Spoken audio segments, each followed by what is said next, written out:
Ano po? Pinag-usapan yung aral tutors. Ngayon, hindi ba sabi, hindi na mga guro ang mag-tutors, ano? So, binanggit na natin doon sa unang vlog natin.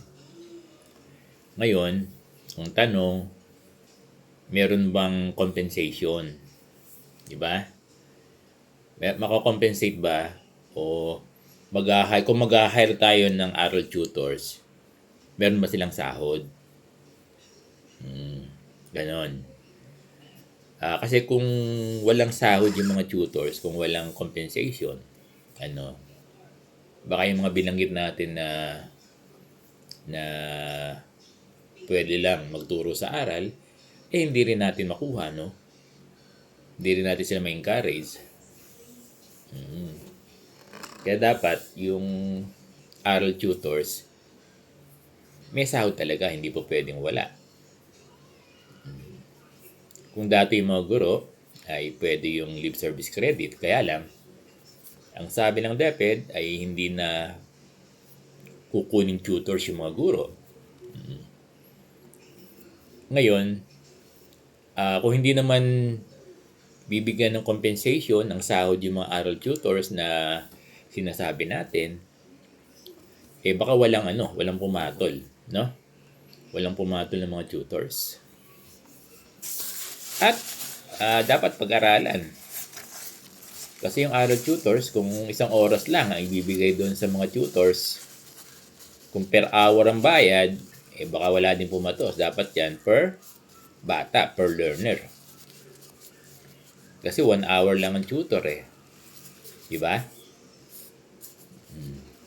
Ngayon, kung 1 hour lang per hour, 1 hour lang per, kung 1 hour lang ang rate, sabihin, kung per hour ang rate, magkano lang yun? Baka walang pumatos, no? Dapat yan, kung magbabayad ng mga aral tutors, per bata. Kasi pagsasama-samahin yan At saka ang aral, isang oras lang. Hindi naman po pwedeng 2 to 3, 3 to 4, walang ganun. Mahirap yun. Kasi mag-i-stay ng matagal yung mga bata. Kaya dapat yan ay per bata ang bayad. Di ba? Kasi kung per hour, walang papatos, magkano lang yung per hour? Baka talong-talo yung tutor. Ganun yan. So, hindi pa natin alam kung paano magiging guidelines nito ng mga aral tutors na hindi teachers. Pero sinasabi naman doon na pwede yung mga guro basta hindi niya hawak yung mga estudyante. Ganun sinasabi doon So, tingnan natin, wala pa tayong update. Wala pang guidelines, wala pang DepEd order. Baka linawin yan kasi magkakaroon ng orientation bukas, di ba? Magkakaroon ng orientation yan bukas. Baka maitanong doon. Manood, ano naman to? Facebook, DepEd to. May orientation bukas sa aral. Dapat lahat ng guro ay manood. Dahil dito natin malalaman, baka sabihin dito kung may compensation yung aral. Para yung mga query ng mga guro, mga principal. Kasi tanong to ng principal Tanong ng principal. Diba? Kasi pag may aral program na yan, responsibility ng principal na kumuha ng mga tutor, no? Oo, kumuha ng mga tutor. Kung hindi po pwede yung mga guro. Ngayon, paano makakakuha yung mga principal kung wala namang compensation? Dapat merong compensation. At paano magiging arrangement ng compensation? Kung per hour, baka walang pumatos din. Di ba? Oo, kasi magkano lang ang per hour sa college, parang nasa 200, 300. Walang papatos pag ganyan, Kung gano'n ang rate. Kung gano'n ang rate. Pero maganda dyan ay per bata siguro. Pero kung lalakihan yung per hour, baka merong kumuha. Kasi ang aral ay 1 oras lang eh. At sa single shift, 2 to 3. So, ganun ang mangyayari, no? Kaya antayin natin, dear teachers, kung itong aral program, paulit-ulit ako, no? Ay merong compensation. Sa bagay, nung nag-mancom kami, kailan ba yung mancom namin? Thursday. Yung mancom namin. Yes. Naitanong na namin to sa aming SDS. Ngayon, hindi rin masagot pa kasi wala namang DepEd memo tungkol dito sa compensation. Pero kung pagbabatayan yung last school year o last year ng implementation ng aral, ang meron lang ay lip service credit kasi ginawa itong teaching load ng mga guro.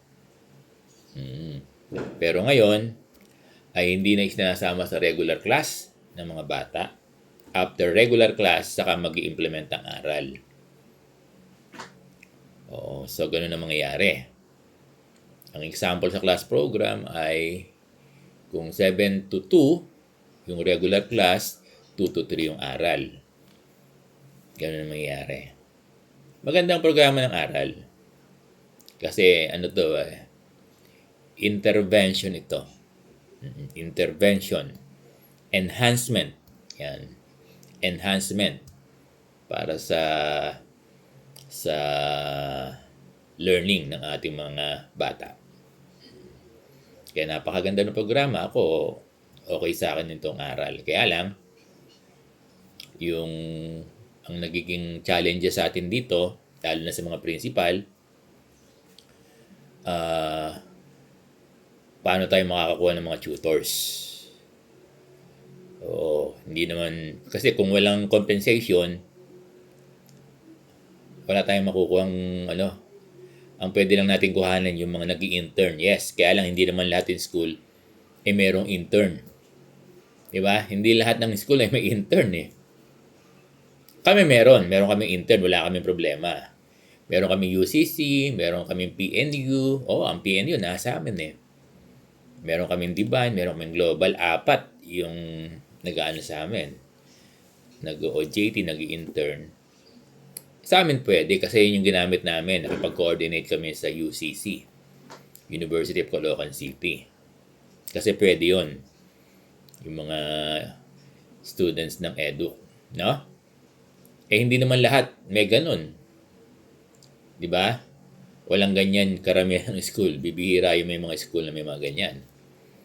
Kaya karamihan dyan talaga ay mag-hire o kukuha ng mga retired teacher o kaya yung mga gurong wala pang work, di ba? At gusto mag-aral tutor. So, let's wait, no? Let's wait. Tingnan natin kung magkakaroon. Kasi marami din nag-aabang eh. Actually, may mga nagtatanong na. May mga nagtatanong ng external, outside tutors, outside teachers. Tinatanong nila. Maraming interesado. Kaya lang, tinatanong nila kung may bayad. Yun. Kasi wala nang libre ngayon. Kasi pwede yan sa mga di ba? Part-time na mga guro na garnish. Di ba? Yan ang unahin natin. Ako kung mag-hire ako, yung mga guro na lang, no? Na outside the school. Na yung mga gurong nasa public school, yung mga may problema sa nakasanla. Ayan eh, di ba? Sa Caloocan High, kasi bawal ang teacher, kailangan external, di ba? Yan siguro. Kaya, iti-take advantage to ng mga guro na talagang, yung mga nag-garnish, part-time to eh, di ba? Kaya lang, hindi ka po pwede dun sa school mo, to my understanding, or, pwede yata, basta hindi mo hawak. Pwede yung mga teachers, basta hindi nila hawak. Pwedeng ganun,